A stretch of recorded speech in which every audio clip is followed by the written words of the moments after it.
Yeah, because you'd probably be there. I might be a little biased. I know, so I didn't want to That's good.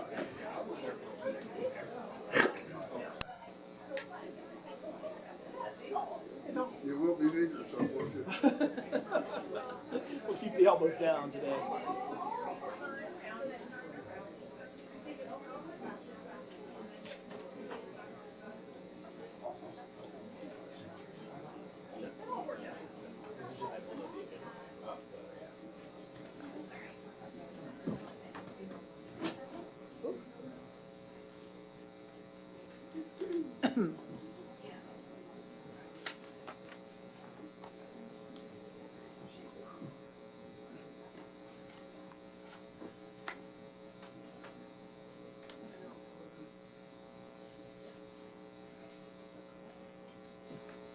If I can do it.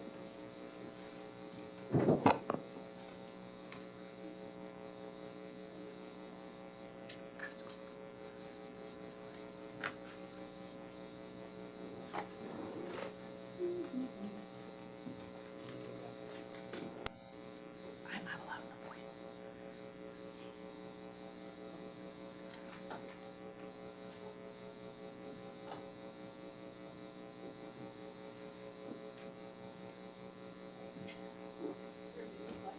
I know.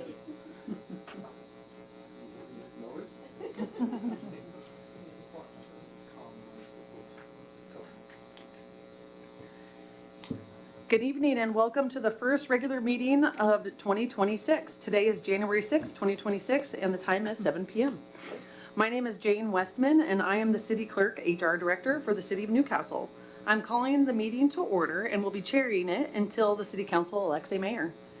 I would like to thank everyone in advance for their patience, as there may be a few more pauses than you will find at a regular council meeting.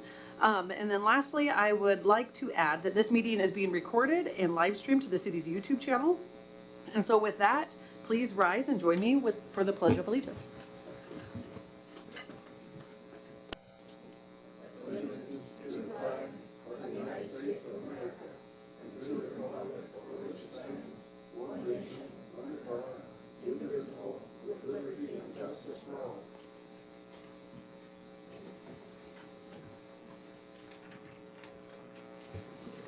All right, so tonight we have the pleasure of convening a new city council.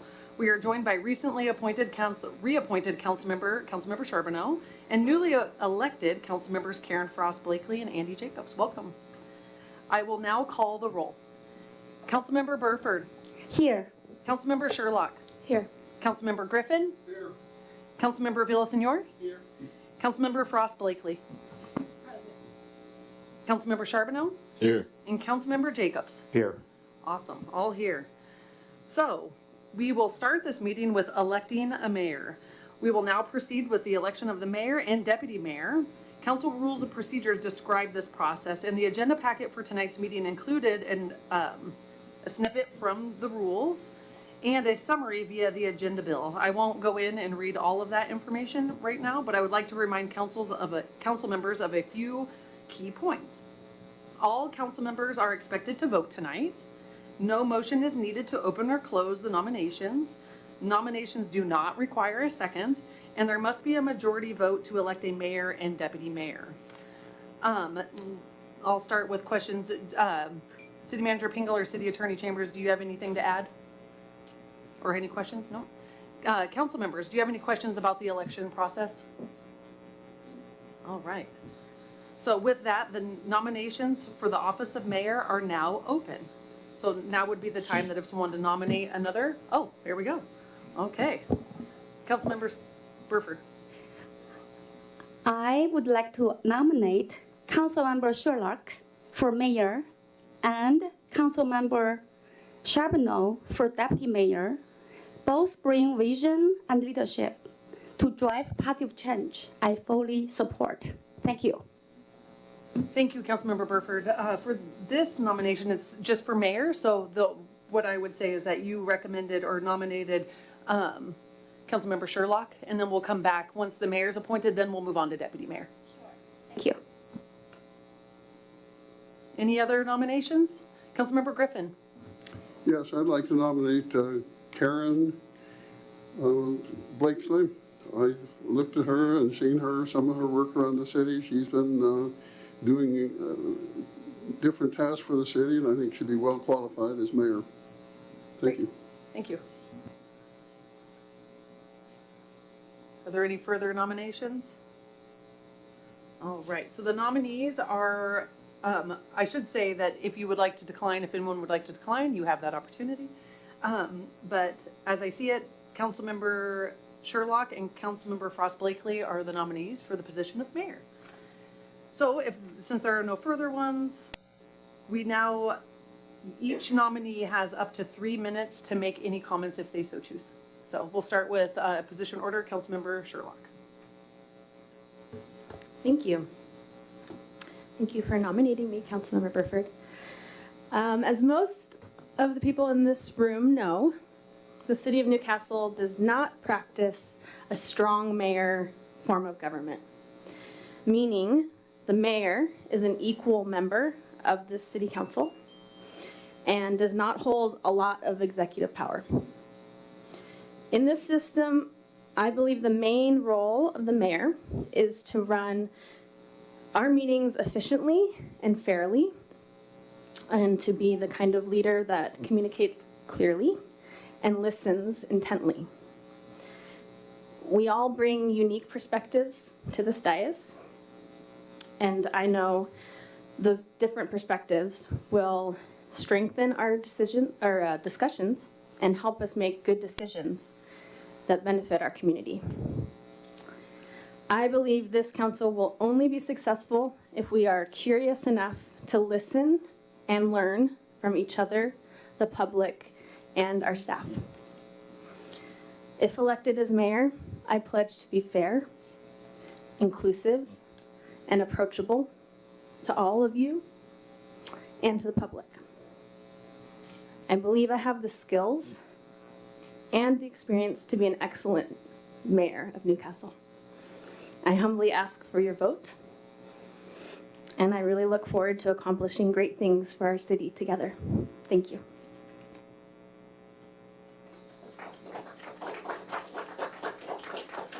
Councilmember Frost Blakely. There we go. Thank you very much. Councillor Griffin, thank you for nominating me. That's quite an honor to be nominated. And I would like to say I do agree with Councilmember Sherlock that experience is very, very important in this type of a role. And I think it is important for the council people to vote for someone who has extensive experience and who also has the best interests of the city in mind and will work collaboratively. And I did share this with you, Council Member Griffin. I certainly would be honored to serve as mayor, but I think it's so important to have someone in the role that has a great deal of experience working on the City Council. Thank you so much, and I'm happy to serve in any role that is offered to me for the city. Thank you. All right.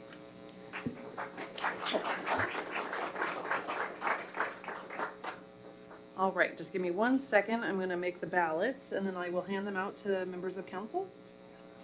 Huh? Sure. Good. Oh, you have to wrap up your comments. Forgot to hit stop. Thought you'd be impressed with my printing skills there. This is my fancy Amazon tool.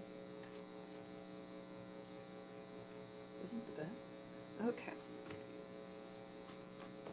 So their names are at the very top of who's. All right, so with that,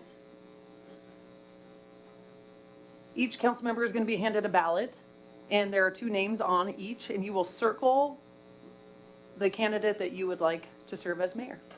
And then I will come around and pick them up.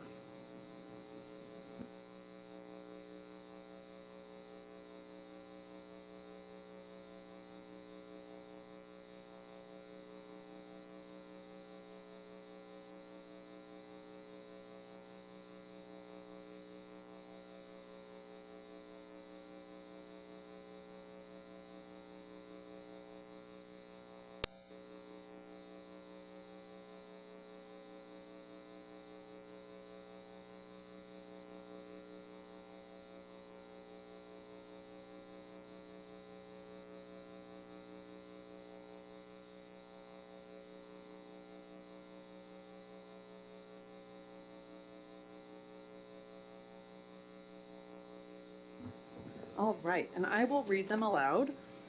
Councilmember Burford votes for Sherlock. Oh, I'm out of order here.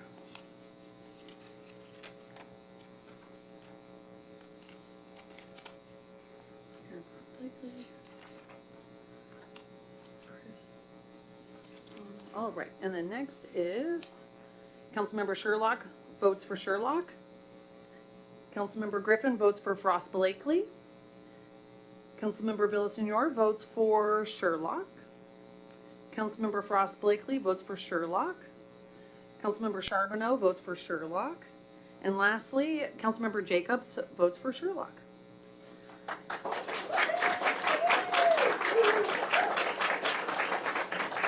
So with that, Councilmember Sherlock is elected as mayor. Mayor Sherlock, you are now the chair of this meeting. The next order of business is electing a deputy mayor.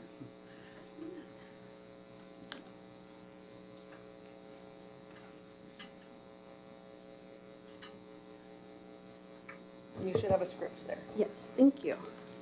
Thank you all so much. Okay, with that, nominations for the office of deputy mayor are now open.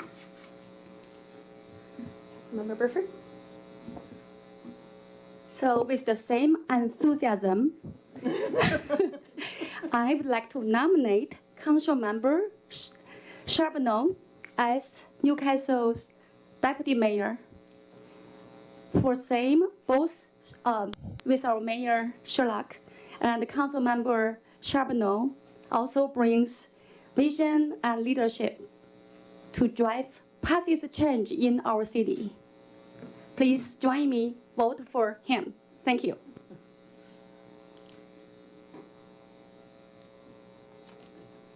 Any other nominations? Councilmember Griffin? I'd nominate Karen Blakely for deputy mayor. Okay. Thank you, but I will decline at this point. Thank you again. Yes, I would decline at this point. I do feel, again, as I said earlier, I'm very honored, and I'm would be honored to serve in any role for this city. But I do think it's important to have people serving in those roles that have had the experience behind the podium. So, or at the, thank you. Thank you. Any other nominations for the office of deputy mayor? Okay, seeing none. Nominations are closed. So, I'm gonna hand him out, or Scott will. I will.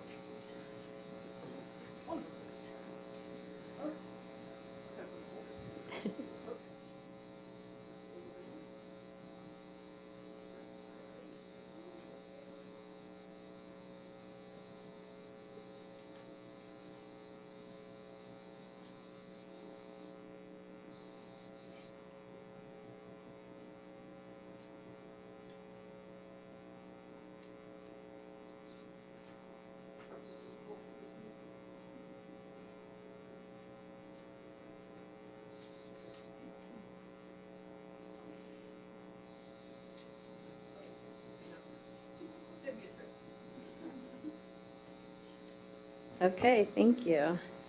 So, for the record, Councilmember Burford votes for Councilmember Charbonneau. Councilmember or Mayor Sherlock votes for Councilmember Charbonneau. Councilmember Griffin votes for Councilmember Charbonneau. Councilmember Villasenor votes for Councilmember Charbonneau. Councilmember Frost Blakely votes for Councilmember Charbonneau. Councilmember Charbonneau votes for Councilmember Charbonneau. And Councilmember Jacobs votes for Councilmember Charbonneau. So with that, Councilmember Charbonneau is now elected deputy mayor. Thank you all.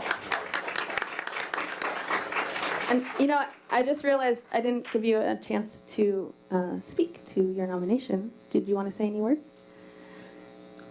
Sure, yeah, I can speak. Man, I don't have to. We just want to keep. You don't have to. It's up to you. We can keep rolling. It's okay. I think I talk a lot anyway. So. Okay. Well, Deputy Mayor, I would love for you to join me down here on this end of the dais. So Councilmember Burford, if you don't mind, can you switch spots? Thank you.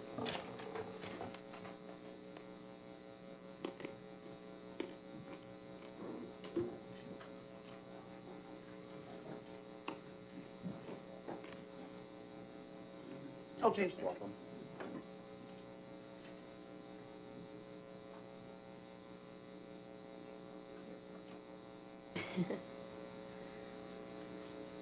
All right, just give me a minute to get situated here.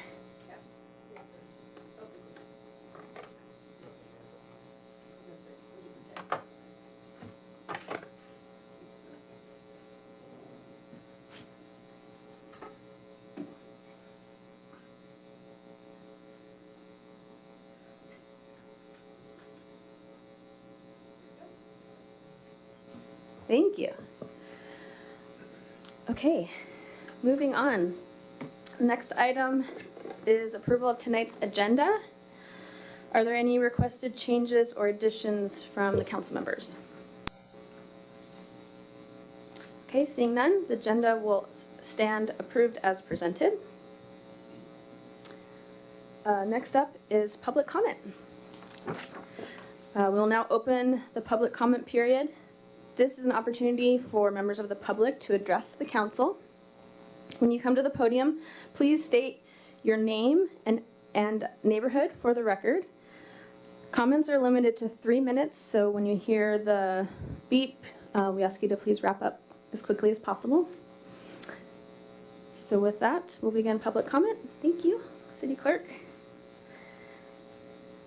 All right, first on the list is Lynn Troutman.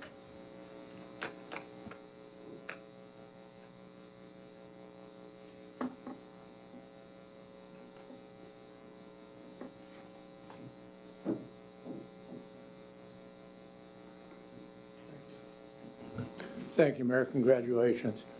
I'm Len Troutman, and according to my property deed, I've lived for the last 40-plus years in Hazelwood Terrace, Division 3. I'd like to welcome our new council members, as well as our returning incumbents. I appreciate everything that you do. I hope that you all had a good holiday season. I'm speaking tonight to call attention to somebody who couldn't be here this evening. At the back of the room, over in that far corner, is an empty chair. That's where Mr. Kevin Duffy would normally sit beside me. He would usually unobtrusively sneak in just after the meeting started. He was a gentleman and a humble, gentle man. Mr. Duffy passed away over the holidays, leaving all of us who knew him devastated. He and Mrs. Duffy are longtime Newcastle residents, and I think they've lived here at least 60 years, I think. Mr. Duffy kept track of everything that the council did. And if he missed a meeting, I could count on a call. Before I even got to the parking lot, he'd be calling me to find out what he had missed. Many of the comments that I have given to the council in the past are kind of prompted by Mr. Duffy's concerns. He was a good friend to me, and he'll be sorely missed by everyone lucky enough to know him. Mr. Duffy was a special man and quietly but deeply involved with Newcastle City government affairs. Maybe you don't know him, but he knew you. If any of you want to support Mrs. Duffy and her family, there'll be a memorial service at 10 o'clock Thursday morning at St. Monica's Catholic Church on Mercer Island. Thank you. Thank you, Len. Next up on my list is Mr. Stu Allen.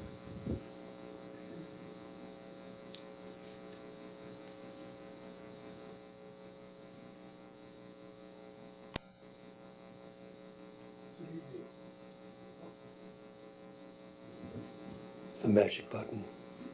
Mayor Sherlock, Deputy Mayor Charbonneau, Councilors Stuart Allen, Hazelwood neighborhood resident for over 35 years. About a decade ago, I was president of the Hazelwood Community Association, and at that time I invited Randy Matheson of the Renton School the Rent School District Director of Community Relations, to speak at my house about the upcoming school levy. In attendance was my neighbor, Ariana Sherlock. Her literally crossing the street to that meeting was, I believe, her first step here in becoming involved in making our neighborhood and the city a better place to live and raise her family. The meeting went well. Around a dozen citizens were there. Later in November, the levy passed. The Newcastle neighborhood has always been a tremendous supporter of school levies in whatever form. At the gathering, Ariana was engaged and most interested. The light I saw in her eyes at that first meeting has only grown brighter and more radiant over the years. Ariana has repeatedly stepped up, leading efforts to get a toilet in Donegal Park, and leading the Hazelwood Elementary School against an establishment incumbent on the city council. And once in office, putting in countless hours, attending multiple meetings, digging into the details of good governance, and also encouraging and supporting like-minded good people to step up as they are able to better our city. And to Ariana and to all of you on the council, I say thank you. Thank you for making the difficult decision to get seriously involved, to run for office, and to get elected. Over the years, I've attended several of these first meetings, and I believe you and all of you here that love and inclusive Newcastle can make the positive difference, building a healthy, vibrant, and better Newcastle. This is the most optimistic I've been in many, many years for the future of the council and the city. Once again, thank you. Thank you, Stu. Thank you. I appreciate the clapping, but let's please keep the clapping to a minimum. Thanks. Moving on, I have Mr. Gary Campen.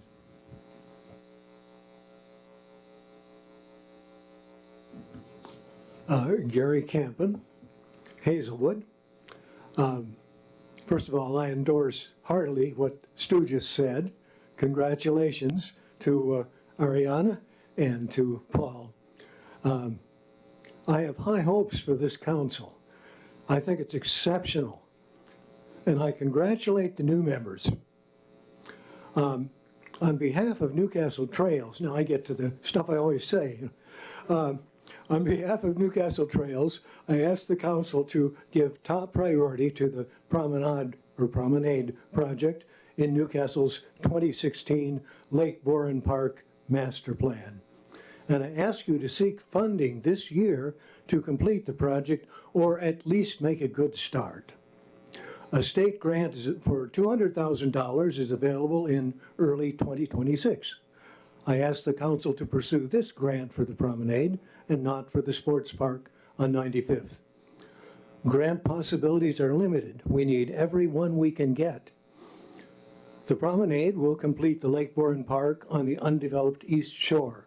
It's our most important park, still unfinished after 30 years. With that track record, what granting agency would trust us to build and maintain a regional sports park? If a regional park is needed, and I like sports, I'm for it, ask King County or Renton or Bellevue to build it. Our small city, not rich, should give priority to its own residents.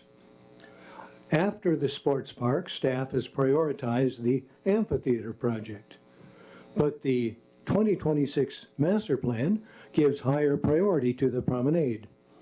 In the first public survey, no one asked for a stage or amphitheater. Requests for water-related and trail-related features dominated. In the second survey, where folks listed their top 3 choices from a list of projects supplied by the consultants, the promenade ranked first. In the next survey, it ranked third. Swim beach, tennis courts, promenade, then boardwalk.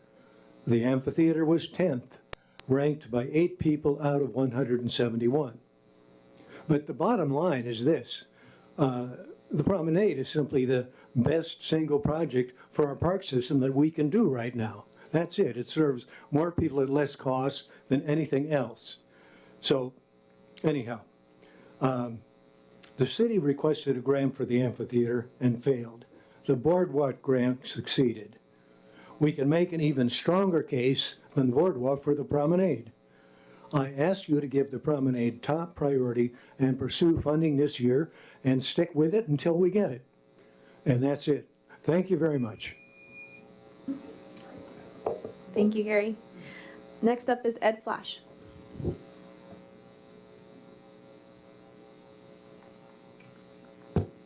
Hello. I'm Ed Flash, live in the Milepost neighborhood. I've been a resident Newcastle for 19 years. It seems like just yesterday, actually. I would like to start by congratulating and welcoming City Council members Jacobs and Blakely to the City Council, and congratulate Councilmember Charbonneau on the start of his second term on the council. I would also like to congratulate newly sworn in Mayor Sherlock and Deputy Mayor Charbonneau on your new leadership positions. And you, along with new council member Villasenor and sitting council members Burford and Griffin, have a tough job in front of you in guiding the city of Newcastle into the future. The citizens of Newcastle have put our trust in you, so do not let us down. As we start 2026, it is a time to re-envision the future of Newcastle. I'm looking forward to the days of seeing Newcastle in the news for only positive things about our community, which I know we can achieve. We need to continue to work toward a welcoming community for all, and not a community where there are talks of boycotts of our businesses and a place where people do not feel safe. Again, I know this can be achieved. We need to work together for a community of collaboration and respect and not division. I know this can be achieved. And let's work toward making Newcastle the jewel of the Northwest, where our citizens and others can live, visit, shop, play, and enjoy. I know this can be achieved. You are all very capable individuals who I know will do what is right for the citizens of Newcastle and the city. I encourage you to think creatively and collaboratively with a long-term focus. I encourage you to seek the advice of others and be humble. Several years ago, one of our representatives in Olympia admitted that they were not an expert in anything and sought the knowledge of others around them who could be considered more knowledgeable in a particular area. I encourage you to take these words at heart and gain value from listening to others around you and for counsel and advice. There are going to be many issues facing Newcastle in the years to come.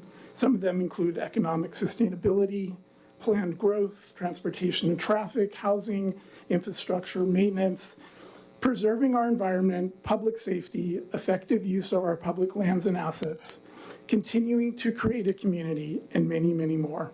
These are all important areas of focus for our community, so I ask you to take them all very seriously and give them all your full attention as our representatives and leaders.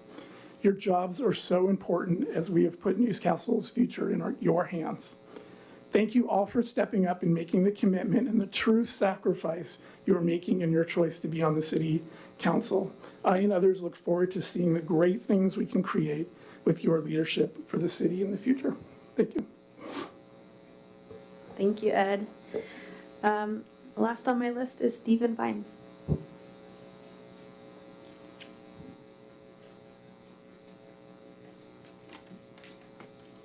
Hello, Council. I first want to say ditto to everything that Stu, Gary, and Ed have said previously. Congratulations to all of you who are sitting up on the dais. The main reason why I am speaking tonight is to once again address Newcastle's contract with Flock Safety. I know I'm a bit of a one-note instrument here, but 1 year ago, almost to the day, I gave a public comment asking the council at the time to end the contract, citing my concerns over the use of the technology. In the years since I first raised the issue, Flock Safety has shown that they are an untrustworthy company, which is negligent at best and at worst actively malicious. Reporting has come forth proving that they have piloted a secretive program with DHS giving backdoor access to their entire nationwide network of 80,000 plus cameras, including the ones that Newcastle pays for. are actively shifting from license plate tracking to people tracking, both through new programs as well as free upgrades to existing technology, have flirted with the idea of using illegally obtained data, have passwords listed on Russian black market sites, and just last month it was discovered that over 60 of their more powerful cameras were left completely open to be accessed on the internet by anyone, including tracking data and full camera controls. Additionally, the technology has been shown to be easily abused by bad faith actors with little to no ability for departments to catch them until it has already happened, and even then, it has only been through reporting by making freedom of information requests that we know about such abuses, such as immigration and customs enforcement and accessing the nationwide network by using passwords from police departments. A sheriff's department in Texas was able to search every camera in the country looking to criminally charge a woman for getting an abortion. Officers in Spokane, Washington were caught using flock systems to look for people related to the largely peaceful No Kings protest. And all of these examples aren't even mentioning how potentially flawed the system is, which we will never know the true scope of because there's no actual oversight of technology and how it is used. We don't hear about when the system gets it wrong, but we know it happens because just recently, reporting came out that months prior, Redmond police raided an innocent man's home at gunpoint because Flock gave him the wrong information. Thankfully, no one was seriously injured or killed during that incident, but we can't keep crossing our fingers and hoping it won't happen in the future.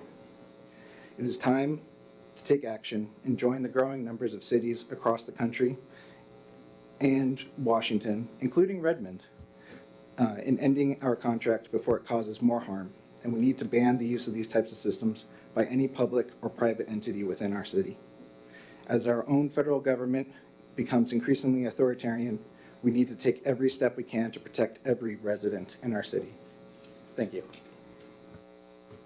Thank you, Stephen. All right, City Clerk, is there anyone who signed up for online comments this evening? Nope. Okay, thank you. That concludes the public comment period. So we will move on to our next item on our agenda, which is ceremonial presentations, and there are no ceremonial presentations. So we will move on to council comments. And I'm going to make this easy on myself, and I'll start, just go down the line. So Councilmember Jacobs, would you like to start? Thank you, Mayor. I just want to thank my family, my wife specifically, for the support to be up here today. Thank the community as well for their support. And I'm ready to serve everybody in the community, and I'm excited to be up here. Thank you. Thank you. Councilmember Burford? I'd like to take this moment to congratulate our newly elected Mayor Sherlock and the Deputy Mayor Charbonneau and all the new fellow council members and Councilmember Blakely and Councilmember Jacobs, and also, of course, Wendy Senior, Councilmember Lee Senior, and also my fellow Councilmember Griffin. And also, I'd like to share, I had a wonderful opportunity to attend DIY Dreidel Marketing Craft Night. I got to learn, for the first time, I attended this event hosted by the Newcastle Arts Council and Friends of Newcastle Library. And I met several friends and a lot of community members. It had a great turnout, which was on December 17th. And so I hope this will become one more tradition in our community. We get to learn each other, to appreciate each other's origin and the culture and the root. And I want to shout out especially Ed Flash, our Newcastle Arts Council's co-chairs here.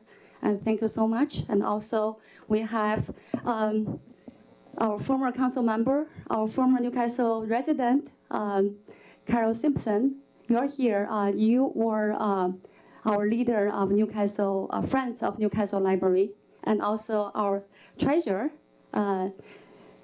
Samara Valsenier. Thank you so much for your leadership.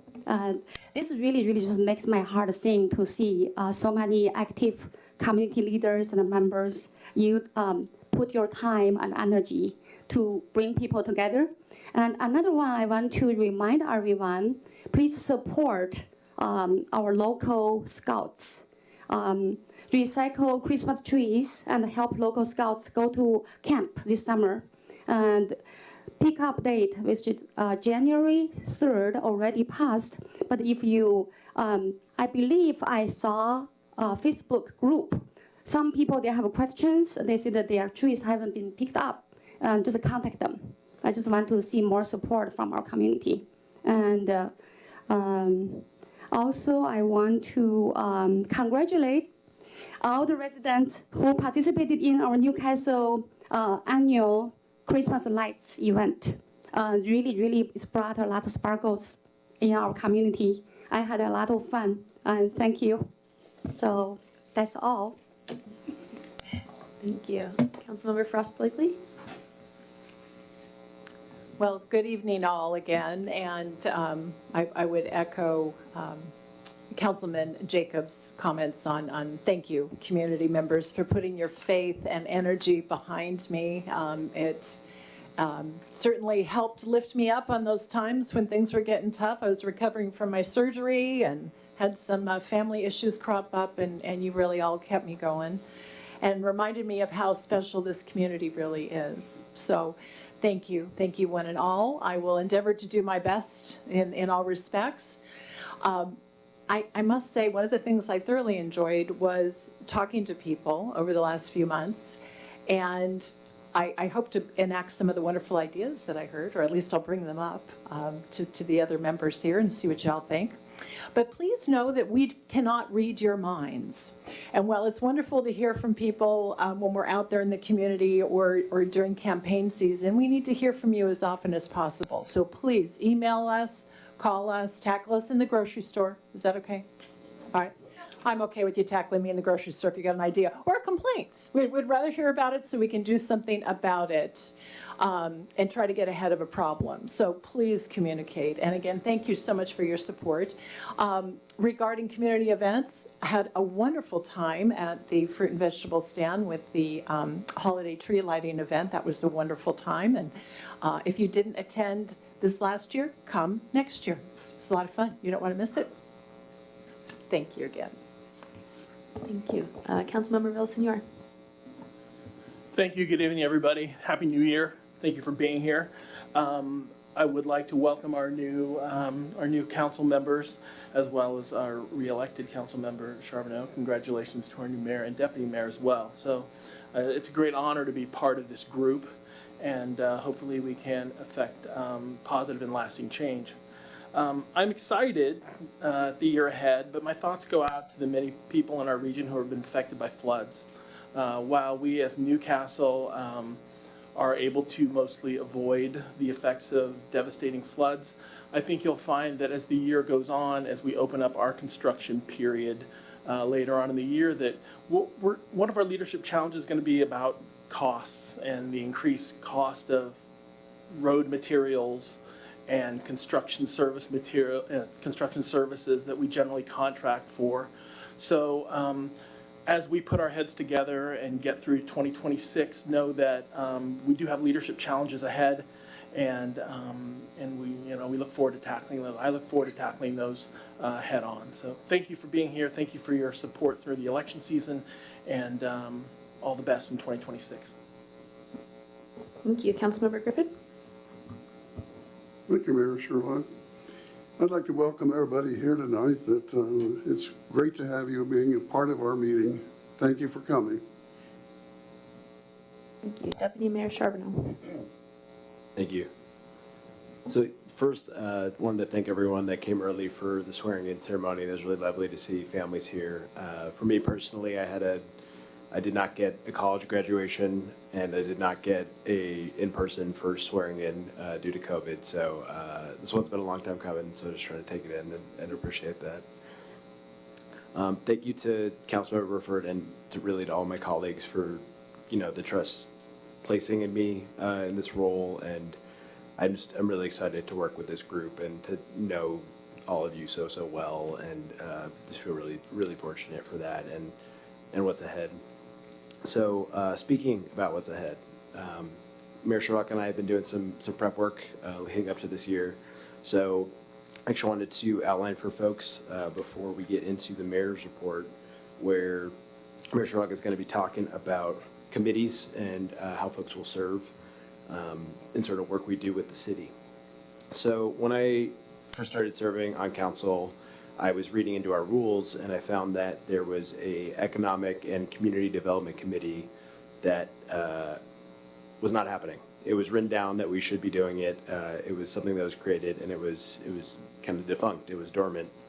And I said, okay, well, why are we not having this? And there wasn't a really good reason. And then, so I pushed a little bit and we started holding that committee, and have been really fortunate to chair it. And since we started having those meetings, that committee has helped us join a regional climate group that's given us climate resources, helped us take a survey of all city-owned land, helped us do work on EV chargers, affordable housing projects, a signage project for the city, and something that Mayor Sherlock and I feel very strongly about coming in is that we want to take, look at how we're doing things and ask, why are we doing it this way? What is the way we want to do it? So I don't know if we can get up the slide. Is that a June thing?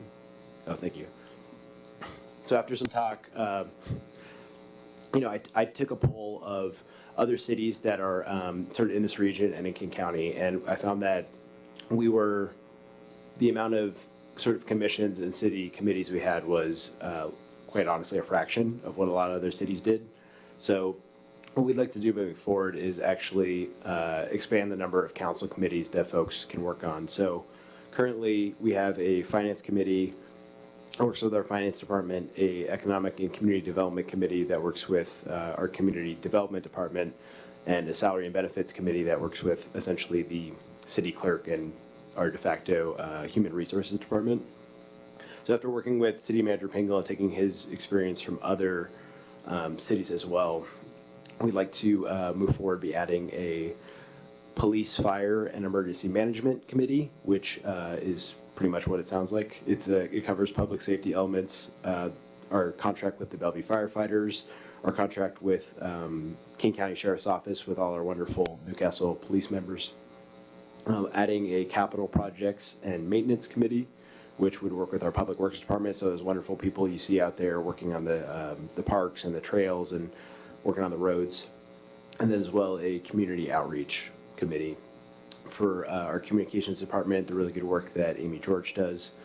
And we want to try this out. Now it's, formatting it in a way where it's not onerous on staff. So we'll aim to have different committees can meet at different times, but we'll aim to try to do it during working hours. So it can just be a monthly meeting that sort of staff engage with council members on.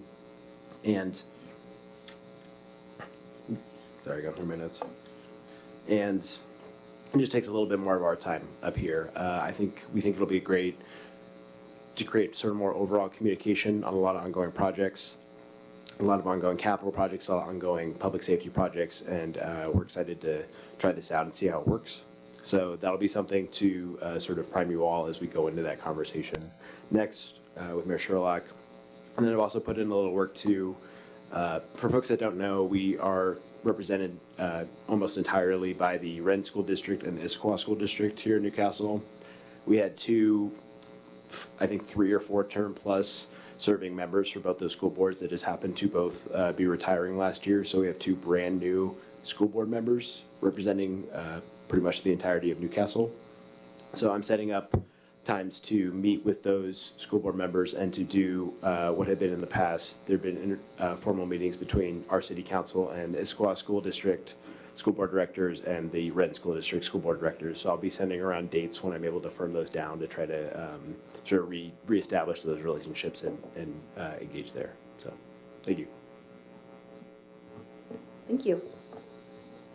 Okay, moving on to mayor comments. So yeah, just to piggyback on what Deputy Mayor Charbonneau was saying about committees. Currently in our rules, we have 3 committees and plus some regional committees that the mayor appoints council members to. So I will be putting out an email soon, so look for that, kind of listing everything and that we have right now, plus our ideas for new committees, which if you saw that this slide that's up is just an overview of how the city works, and so you can see all the departments are this last line at the bottom, and so the hope is to represent all the departments through committees. If we don't, it's a lot of committees, so if it's too much time for everyone, we also are open to the possibility of having just council liaisons, so it's just one council member per department. So if everyone, I'm just going to ask everyone to send me your preferences on everything, and like I said, I'll lay it out in an email with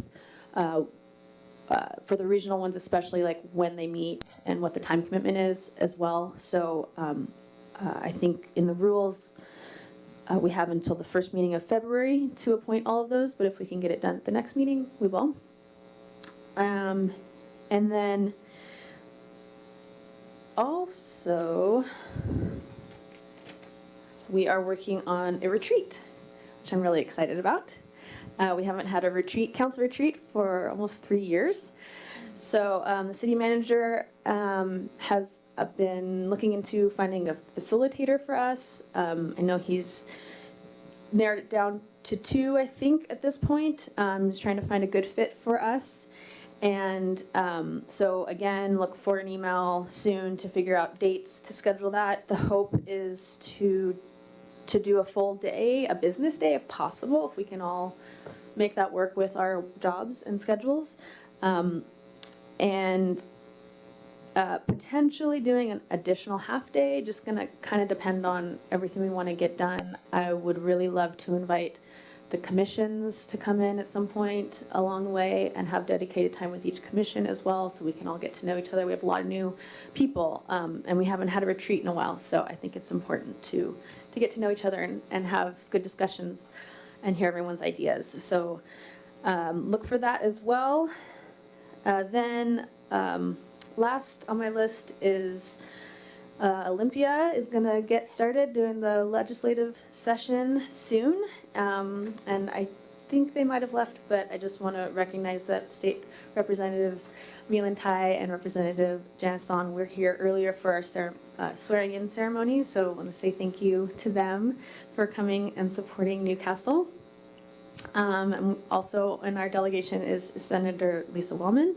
And so sometime soon, once the legislative session gets going, we're going to figure out a day that works for any council member that wants to come. We can all go at once. So we'll figure out a day that works for us, who wants to go, and then also our lobbyist, Shelley Helder, who will schedule appointments with our delegation, and we can spend time talking with them about our legislative priorities and get to know what they're doing down there. So I think that's all I have. And we will move on to committee reports. Are there any council committees? Finance Committee met on December the 3rd, and Maria gave us a snapshot look at the finances, and our expenses were less than what they should be for that time of the year, and our revenues are pretty solid, so our city's in really great shape. She also gave us a report on the investment side of it, and we're making quite a bit of money on our money that we haven't invested. We have a fantastic Director of Finance, Lindsay Chambers, and she's doing such a wonderful job. She's out right now, but and Maria's stepped up and does a fantastic job. We're fortunate to have both of those ladies in the Finance Committee. Great, thank you. Any other council committees that have met? Okay, seeing none, are there any regional committee reports? I think it's a little slow time of year for meeting.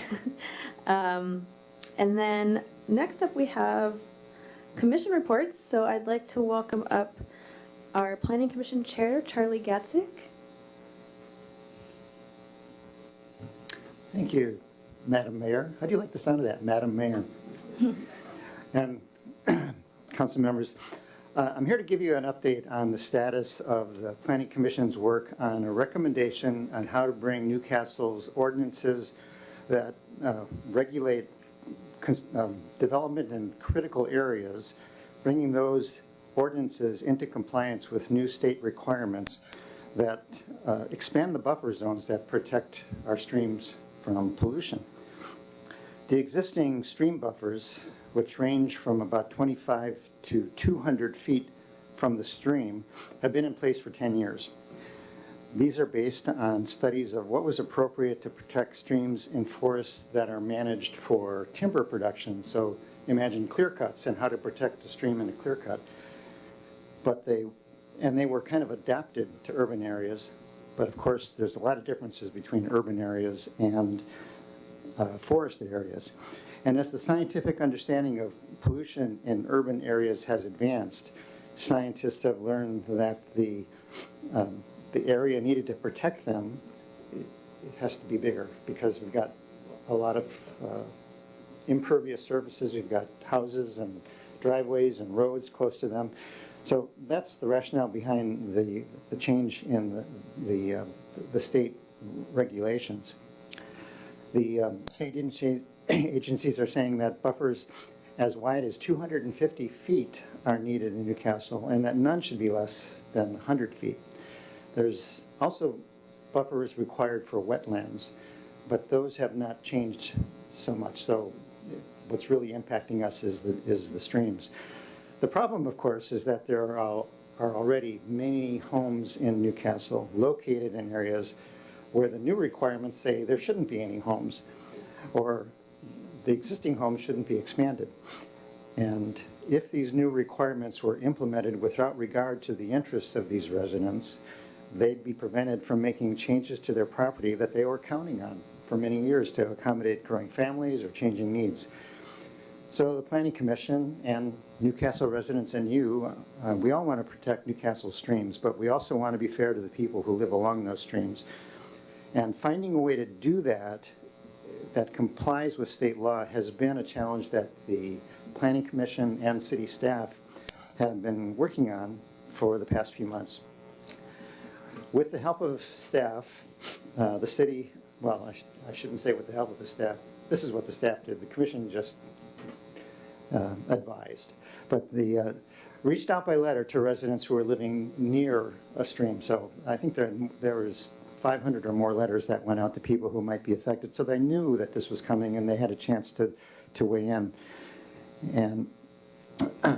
And people responded to those letters. We heard from them. We heard their concerns. The city also engaged a consultant who has been working with other cities that are grappling with this issue because it is a statewide issue. And so we've been learning what other cities have been doing to try and balance these two needs in a way that will satisfy state requirements. So after considering input from residents and the consultants and staff, we are in the process of building a recommendation that we think will meet residents' needs, that will also protect the environment and comply with the state requirements. So the recommendation that is shaping up would ensure that existing structures that if they're damaged or destroyed by fire or natural disaster, that those could be rebuilt within their existing footprint regardless of where that structure is in the buffer. In addition, residents who wish to expand their homes could still expand them.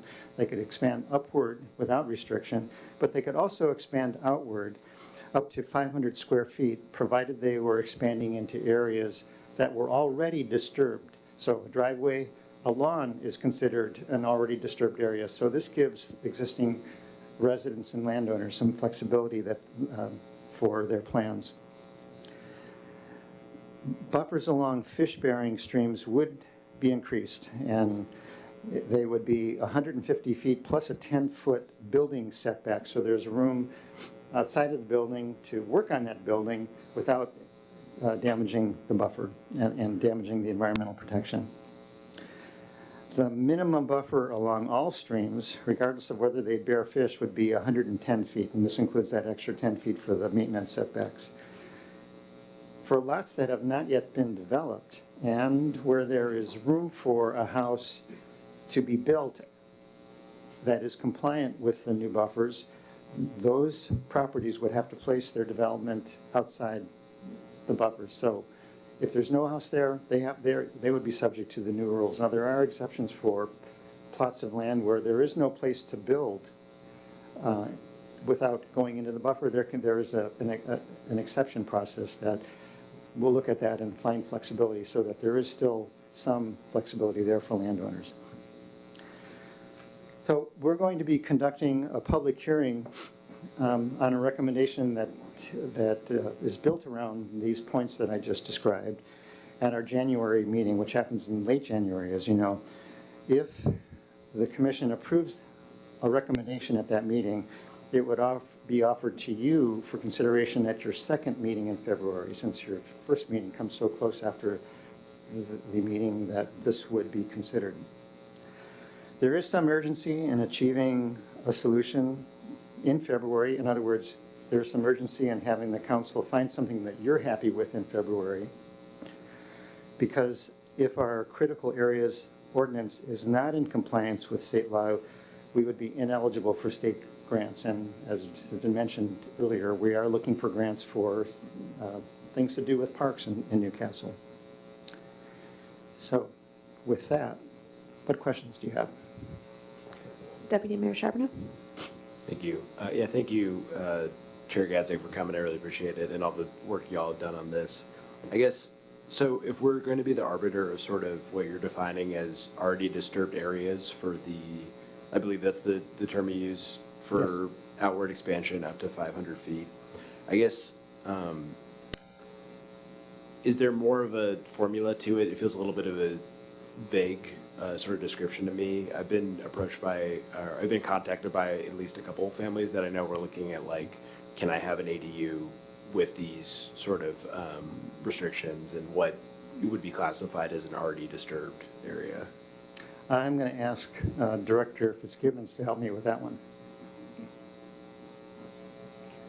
There's a definition in our code that currently exists that I have not memorized. However, it would be, as Chair Gatzek mentioned before, lawn areas, gravel, impervious surfaces of any kind, so driveways, paved areas, but native or pristine landscaping would not be included in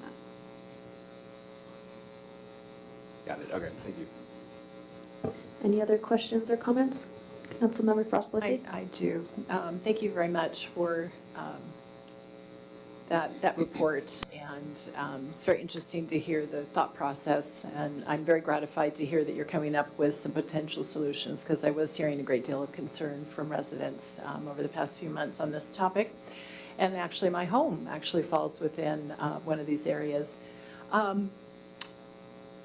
My question would be, did the state look at any other mitigation efforts that homeowners could utilize to mitigate the potential for pollution coming off their property?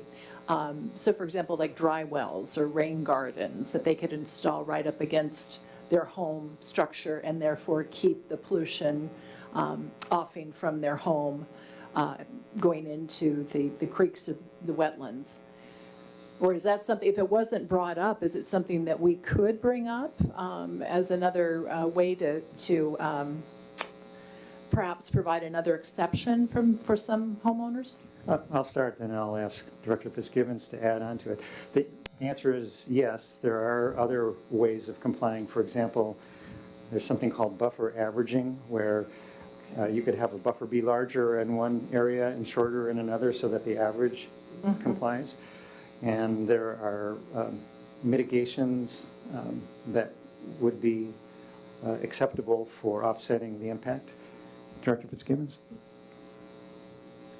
However, the latest best available science that's come out from the state shows that, and the difference which Chair Gatzek alluded to earlier, is understanding that the state's looking at from a complete habitat ecology cycle within a stream buffer versus what they used to use, which was the Department of Natural Resources buffer. and I could get into that, but I'll try not to. But at this point, what they're saying is that you really have to have that 100 feet of buffer area to siphon out up to 95% of the pollutants.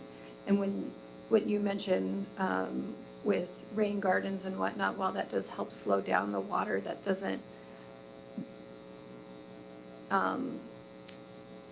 it doesn't contribute to the overall ecology of a stream habitat, because part of that stream habitat is the leaves coming down from the trees and the water getting back into the ground. And so that's where their guidance comes from. So DFW, Department of Fish and Wildlife, has been very adamant about not having things such as enhancements for buffer reduction, which is kind of, I think, what you're getting at there, which would be mitigation measures in order to reduce your buffer. It's really that they want to see those distances kept. And that's why they have been encouraging and cities to look at more of the sort of non-conformance standards, which is what we're doing with the 500 feet addition allowance and whatnot. Does that make sense? Thank you. And the other question, follow-up question would be, you mentioned that they could add additional height to the structure. And what is the height limit then?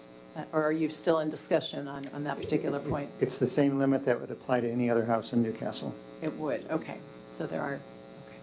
They don't get a little extra bonus for not being able to develop other parts of their land, huh? Okay, thank you. Any other questions for Chair Gatzik or comments? Okay, seeing none, thank you so much, Chair Gatzik. Thank you. Okay, moving on to the city manager report. Thank you, Mayor. Good evening, Council. I have a couple of things tonight. Both are a little bit meaty, and so I want to get them in front of you and get what feedback I can, and if we need to bring them back for additional discussion, that's fine. The first one is a little simpler. As the Council's aware, we are down 2 maintenance workers of the 5 that we have, 6 if you include our maintenance manager. One is on light duty, recovering from injuries. Another one is on long-term medical leave and is unlikely to return. So we've posted for a temporary maintenance worker, but before we can hire them, we'll need the council to provide approval for that. And so I want to put that in front of you, and don't need action tonight. I just want to make sure you're aware, and if there's opposition to that, we'd love to hear about it. But that's essentially the situation. Especially, it's hard to be down a third of your maintenance staff period, especially with our small staff. But especially as we are in the winter season, just about any time we get weather, we need to have all hands on deck, and we don't have them right now, and so we want to get that done. In the last city manager update I sent out to the city council, I provided a little bit of context as far as what we anticipate carrying over fund balance-wise in the general fund, which should be significant and can be used for one-time monies such as a temporary maintenance worker. And so we wanted to put that in front of the council. Happy to take any questions about that if you have them.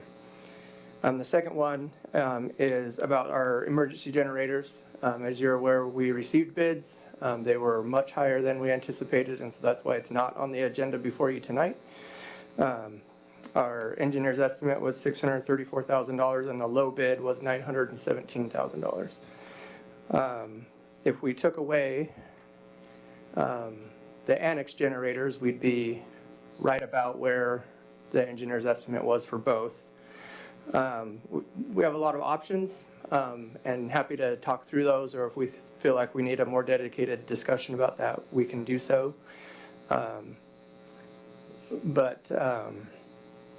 So we need to decide what we want to do about emergency generators.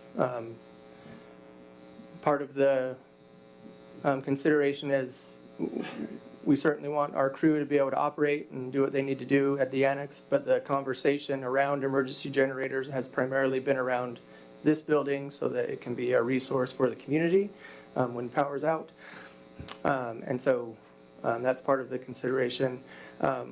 It's also possible that our timing was just bad from the standpoint of putting bids out in late year. We could put bids back out to where the construction season will be more right upon us, and maybe we'll get more. We only got 2 bids. And so there's a lot of things that we could do to move forward and see what we get.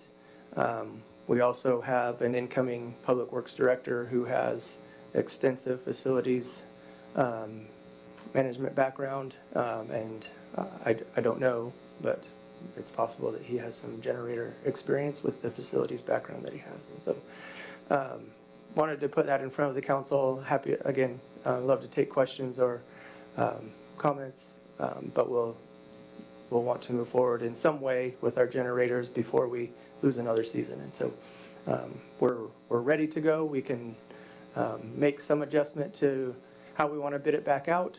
At this point, we would plan to reject all bids and rebid it some way. And that's what I have. Thank you. Any questions or comments? Yep. Councilmember Villasenor.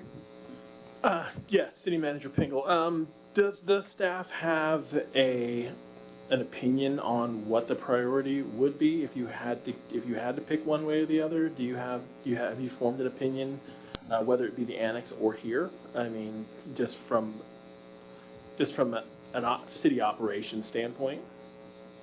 So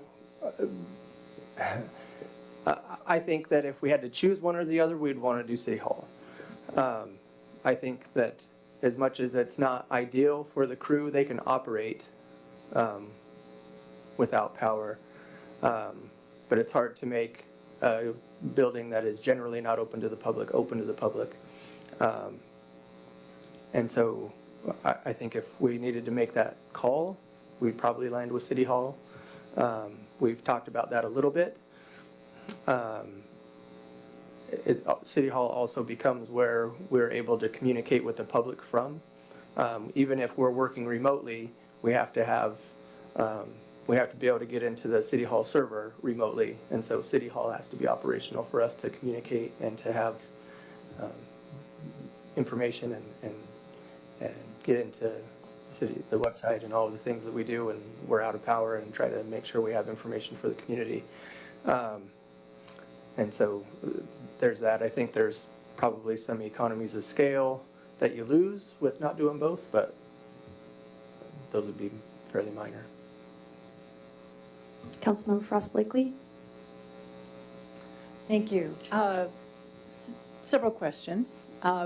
First, has the lobbyist applied for grants? You would think this would fall under some kind of emergency maintenance or, emergency services that a city would need to apply, that the state might be interested in helping to fund.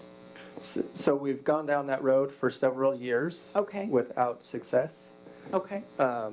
We put off getting emergency generators for years, hoping to get a BRIC grant or to get a grant for them, and then in the last year and a half or 2 years decided we were going to move forward one way or the other. And so we'll continue to look at potential grants, but we have not been successful in getting one at this point. Okay, but it's still on the table, and if some of us do troop down to Olympia, we could help to apply a little additional pressure. Another question I had was, did they look at solar options as well? Because I could see that could be maybe a more attractive solution to this problem, and that we could actually be lowering the costs of operating the city potentially. So my understanding is that we did not look at solar primarily from the standpoint of the cost that would bring. Doing a solar option would be more expensive than what we currently have. And then just the challenge of where you put it so that we can take advantage of sun is challenging with where we are. Well, did you have an actual evaluation, an on-site visit of someone We did with not. expertise? Okay. When that was broached with the consulting engineer, the main response was that it would be wasn't prohibitively doable. expensive. Interesting, okay. Well, might be interesting to ask that question again. And then finally, in looking at the timetable, that'll take quite a while for us to get this executed, get some sort of power supply on board. Have we explored collaborating with some of the other entities in the area that might have generators to have some kind of ability to work with them temporarily should we experience some sort of an emergency, like Coal Creek YMCA, for example, or Coal Creek Utility? We have looked at, on this project specifically, we tried to partner with CCUD and had headed down that road. Okay. We were simply hindered in the difference in the scale of the power that we are looking at and the power that they might be looking at, and the phase of electricity that they currently have and that we currently have was different, and so it wasn't possible to do something shared, at least with CCUD. I don't believe the Coal Creek YMCA has a generator to operate. Okay. I just thought it would make sense to collaborate, and certainly something in the, to cover us in the immediacy, should something arise. So, thank you. Councilmember Griffin? How soon is the new guy coming in that we got coming? February 9th. Pardon? February 9th. Okay, I think it'd probably be a good idea to wait until he gets here, and maybe he's got some good ideas on how to get better power for us. So, Anyone else? Yeah, I agree with Councilmember Griffin. I think it might be worth having even a study session on what is the goal of the generators.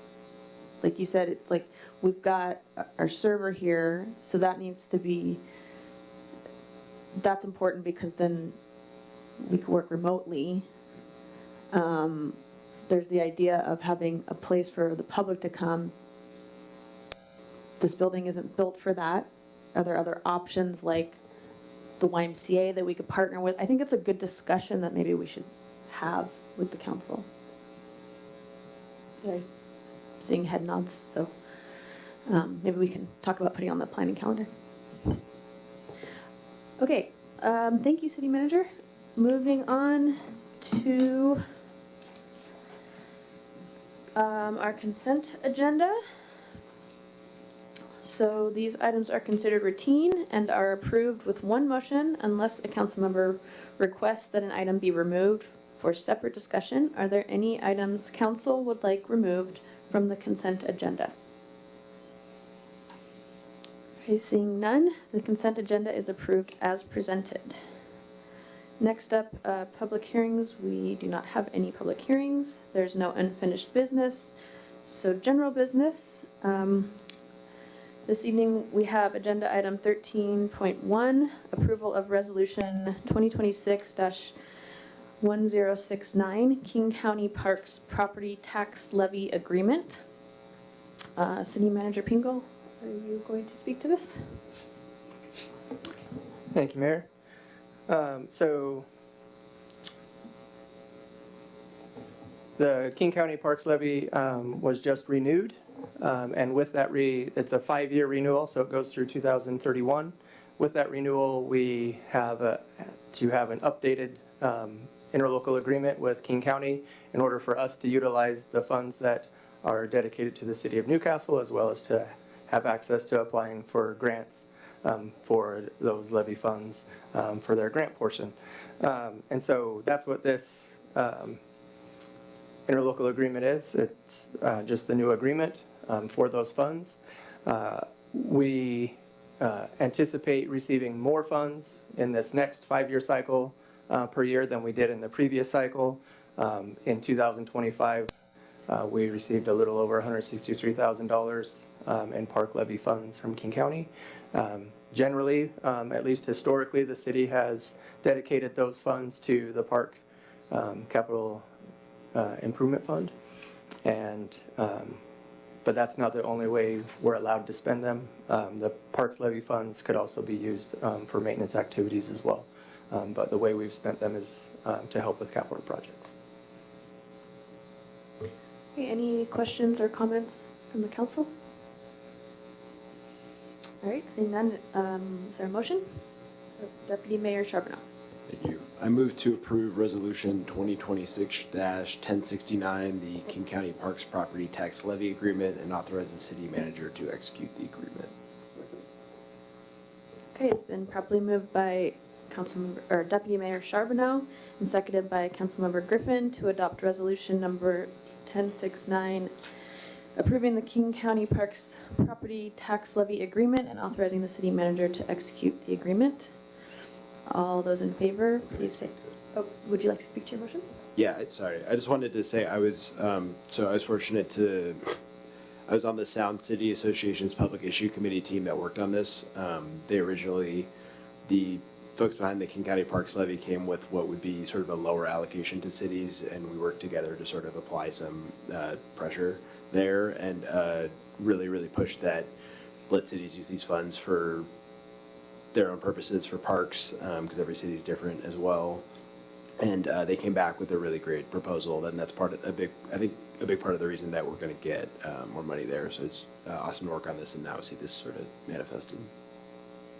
Great, Councilmember Councilmember Griffin, would you like to speak to your second? Okay, thank you.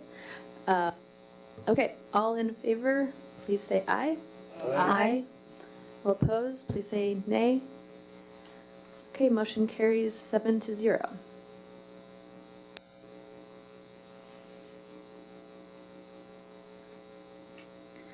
All right, moving on to additional public comment.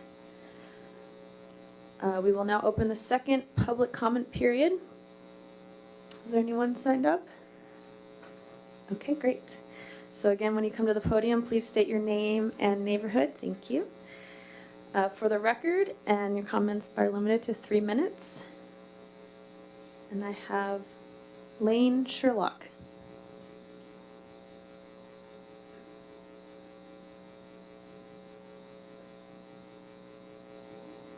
Hi. So every time I come to these meetings. Please state your name and neighborhood. Right. Lane Sherlock, Hazelwood. Every time I come to these meetings, I always am like, oh, I want to add something. And then I never do because I got scared. The last time I spoke was in June of last year.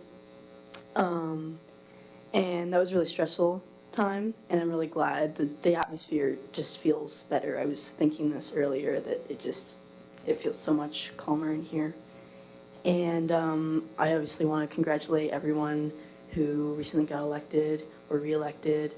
And I really enjoyed, going door to door for you guys. It was really fun, volunteering, getting some of my hours in.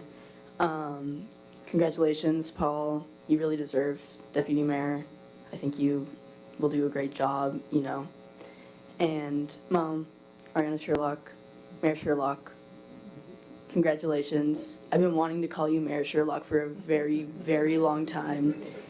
I remember when you first got elected, we called you Mayor Sherlock as a joke. And then when you got elected as Deputy Mayor Sherlock, we called you that at home, and you said, no, I'm Mom. And I said, okay, yes, Mayor, Deputy Mayor. And you rolled your eyes. There's a few things that I do want to talk about besides just congratulations. I'm really hoping to see a lot of change this year. I'm really hoping to see more backup in the LGBTQ community that we have not seen in the past. Luckily, we've won those battles, but I've always known that I was going to fight them as a person of that community. I didn't expect it here. I didn't expect it in Washington really as a very progressive state, but I especially didn't expect it from the people that used to sit on this dais directly in my city. It was a shock at first, and then I realized that these kinds of things are everywhere, and I'm hoping to see that really move forward here, and I'm hoping to see that support, which we have seen from all of you guys before, and I'm just really hoping that we get a little bit of an easier time this year. with all of that and the pride flag and everything, and hopefully no new stuff, or if there is, it's good news and not calling us out like they did. I did actually want to speak on the generator thing. I don't know much about it, but my dad has been working in like energy stuff. I don't remember his title. Just thing, wrap but- up. Anyways, I think solar's a cool option. I don't know. You can talk to PSC and they give grants for that sort of thing for moving into solar and stuff that's just better for the environment and in general. But, you know, if it is rainy and stuff, which it is a lot here, then, you know, that causes problems for electrical stuff. But, yeah, congratulations. Thank you. Thank you, Lane. Anyone else signed up online? Okay.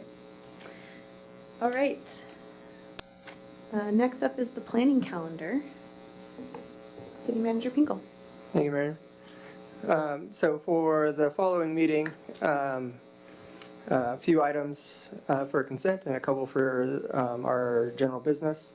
We'll have the Community Activities Commission come and meet with us early for a joint study session. And so then the Community Activities Commission work plan will be on consent. We should be ready to get our next community survey going. We do a community survey every other year. It used to be something that we were getting done at the end of odd years, and just because of the election season and how things fell, we pushed that to the beginning of even years. So similar time frame, just getting out of the election season.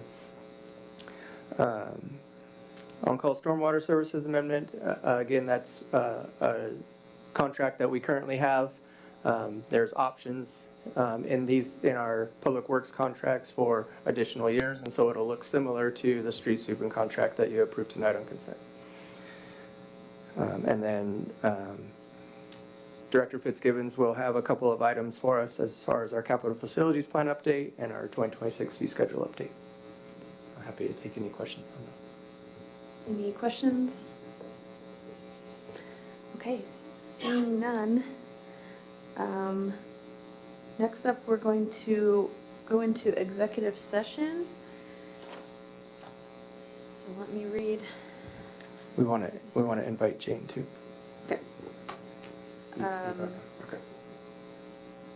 Okay, yes. So there will be an executive session this evening to discuss with legal counsel pending or potential litigation pursuant to RCW 42.30.110 subsection 1 paragraph I.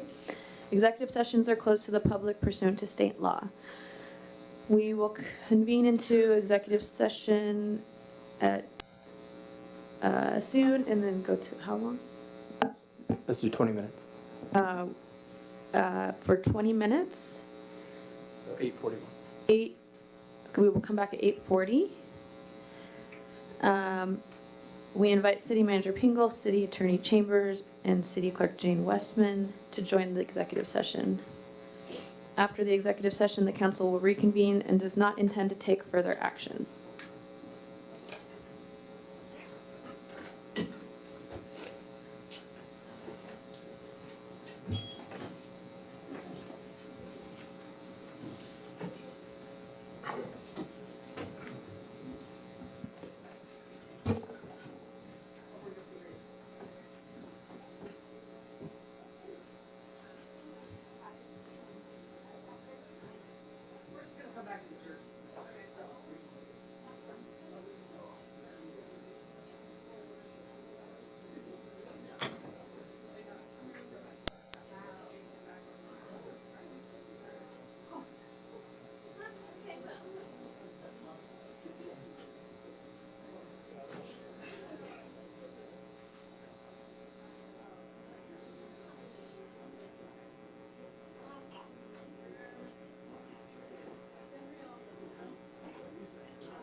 For the record, the city council will extend the executive session until 8:50, returning to chambers at 8:50.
Okay, for the record, we just returned from executive session. Do I have to say why we were there? Okay. And then, with no further business, this meeting is adjourned at 8:52 p.m. Thank you, everybody.